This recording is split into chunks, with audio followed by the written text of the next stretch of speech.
La rue Colette était déjà en 1932 la rue commerçante. Les boutiques se touchaient, toutes bâties de la même façon. En bas, on travaille et la famille vit à l'étage, un étage prolongé d'un balcon qui surplombe une galerie où circulent les clients éventuels. Il est encore très tôt, un seul homme à bicyclette se rend à son travail. Une voiture solitaire, aménagée façon camionnette, n'a eu aucun problème pour trouver à se garer. Chaque magasin a son enseigne, Yatli, en signe de bon voisinage, donné comme adresse près de Joseph Hatem, face au marché. Joseph Hatem.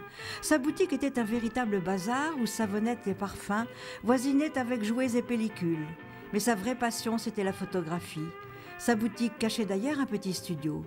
Pas étonnant que sa publicité ait attiré le regard de Roger Paris, Joseph Hatem. C'était un confrère.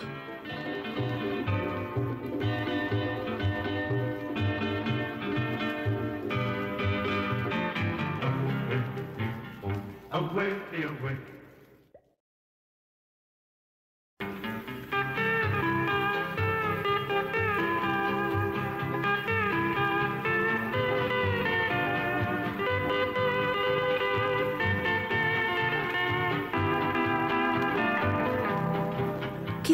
Qui part définitivement pour être ainsi accompagné de ces danseuses et chanteuses en costume, couronnées et immobiles.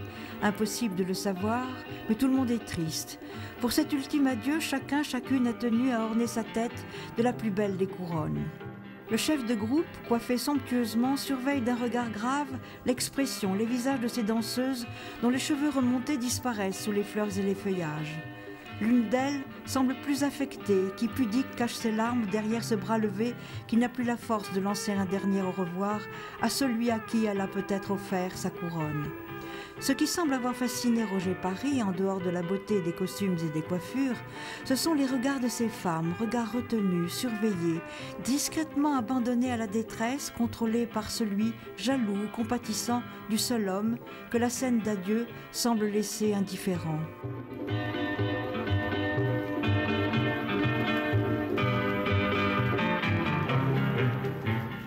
Away, away.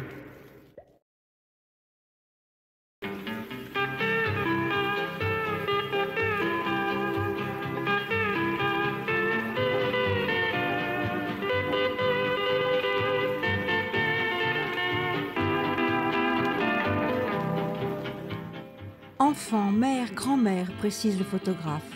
3 générations bien rapprochées, c'est cela qui a surpris Roger Paris, qui les a fait poser.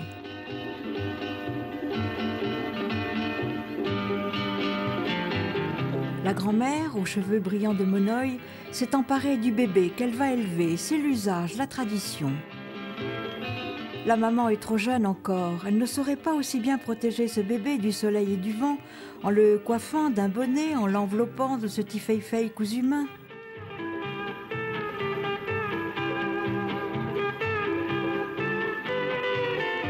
Le bébé le sent bien, qui dort rassuré. Pourtant, la jeune maman ne semble pas si détachée de ce premier-né.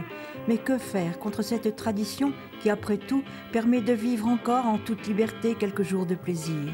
Pour l'heure, on accepte de poser, pieds nus, mais en robe popa.